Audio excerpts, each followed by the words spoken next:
Leçon dérivation, paragraphe grand 2, donc il s'appelle nombre dérivé. Donc dans tout ce paragraphe, on va toujours considérer les mêmes éléments, donc une fonction f quelconque, qui va être définie sur un intervalle, qui sera précisé ou pas, a un point qui est sur la courbe représentative de f, dont l'abscisse sera petit a, et dont l'ordonnée sera l'image de a par la fonction f. Ensuite, h sera un réel non nul quelconque, et m, le point d'abscisse a plus h qui appartient à la courbe, donc m a pour abscisse a plus h, et l'image de a plus h. Donc, brièvement, imaginons un repère, une fonction f représentée dans ce repère, donc une courbe quelconque. Donc, on me parle d'un point A sur la courbe, dont l'abscisse est A, et dont l'ordonnée est l'image de A. Et ensuite, on me parle d'un nombre h, qui n'est pas représenté directement sur le dessin, mais par contre, on me parle de A plus h, donc j'ajoute h ici, donc j'obtiens A plus h, et le point M, c'est le point d'abscisse A plus h, et d'ordonnée l'image de A plus h, puisqu'il est sur la courbe. Voilà, on est dans cette situation-là, dans tout le paragraphe. Donc, premier sous-paragraphe, séquente à une courbe passant par un point donné. Donc déjà, le mot séquente, vous l'avez déjà vu en géométrie. Deux droites séquentes, c'est deux droites qui se coupent, qui ont un point commun. Dans le cas d'une courbe, c'est quasiment la même chose. La séquente à une courbe, c'est une droite qui va venir couper la courbe. Donc ici, on va s'intéresser toujours à la courbe de notre fonction f et à une droite séquente qui va passer par deux points de la courbe. Les deux points dont on a parlé tout à l'heure, le point A et le point M. Donc je vous ai remis en dessous la définition de taux de variation qu'on a vu en début d'année sans vraiment l'utiliser. Alors ce taux de variation, ça va être le taux de variation au niveau du point d'abscisse A, donc le point grand A. Et on va le noter, un espèce de T de H. Donc il se calcule en prenant l'image du nombre A plus H moins l'image du nombre A sur le nombre H. Ce taux de variation, on va voir qu'il a une interprétation graphique.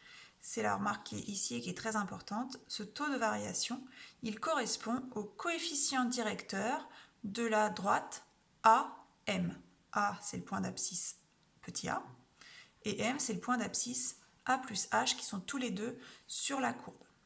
Alors, on va voir ça en détail sur le dessin qui est en dessous.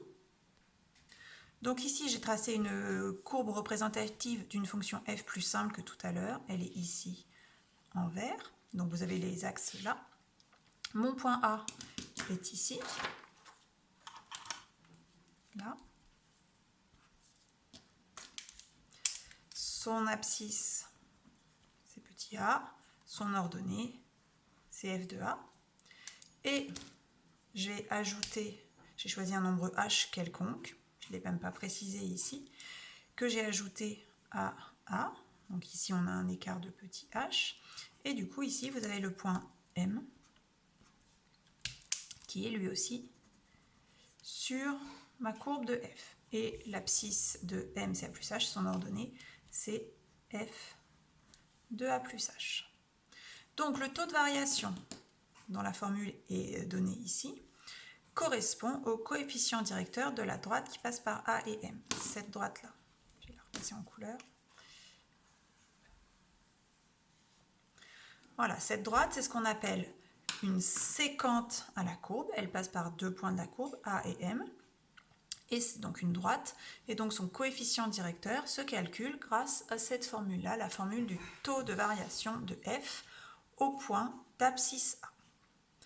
Donc, on va voir dans un exemple avec une fonction précise, la fonction x carré, un cas où on calcule le taux de variation de la fonction f au point d'abscisse 2. Donc, continuons. La fonction f est définie sur R et c'est la fonction f de x égale x carré. C'est une fonction de degré 2, c'est aussi la fonction carré. Donc, on veut que vous calculiez le taux de variation de la fonction f au point d'abscisse 2. Ça veut dire que par rapport à la formule de tout à l'heure, le petit a, c'est 2. Donc je vais réécrire la formule. T de h égale f de... Alors, dans la formule, c'est écrit a plus h, sauf que moi, c'est au point d'abscisse 2. Donc c'est 2 plus h moins f de a, c'est-à-dire f de 2 pour nous, sur h. Voilà la formule du taux de variation. Alors ici, on va pouvoir faire des calculs parce que la fonction f, on la connaît. C'est la fonction x carré. Donc je vais calculer l'image du nombre 2 plus h par la fonction x carré. Donc je remplace x par 2 plus h, ce qui fait 2 plus h au carré. Donc je suis obligée de mettre des parenthèses. Moins, maintenant je calcule l'image de 2, donc je remplace x par 2. Ça fait 2 au carré, toujours sur h. Notre expression va toujours dépendre de h, il ne va pas disparaître dans la majorité des cas. Alors je développe ça, c'est une identité remarquable, c'est a plus b au carré. Donc ça va faire 2 au carré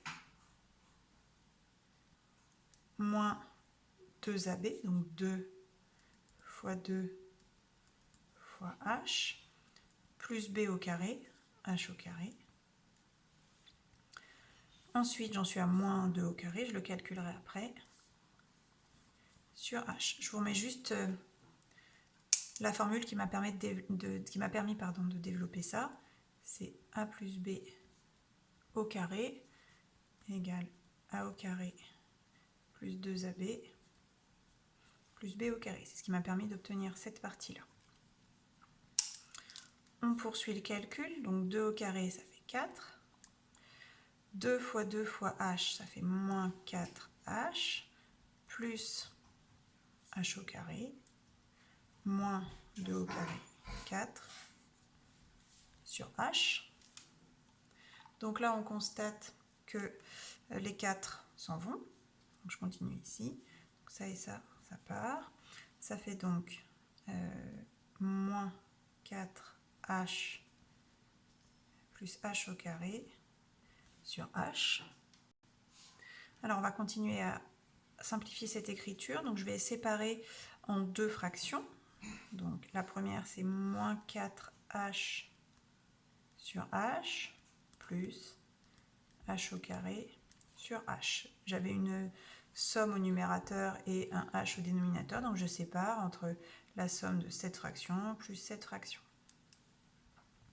Alors, moins 4h sur h, je peux simplifier les h, ça fait moins 4. Et puis h au carré divisé par h, ça fait, il ne reste plus qu'un seul h, puisque en fait ici c'est h fois h, donc j'en barre 1 en haut, et en bas il me reste h. J'ai dû l'écrire. J'ai une erreur de signe quelque part, ici c'est un plus. Enfin bon. Partout.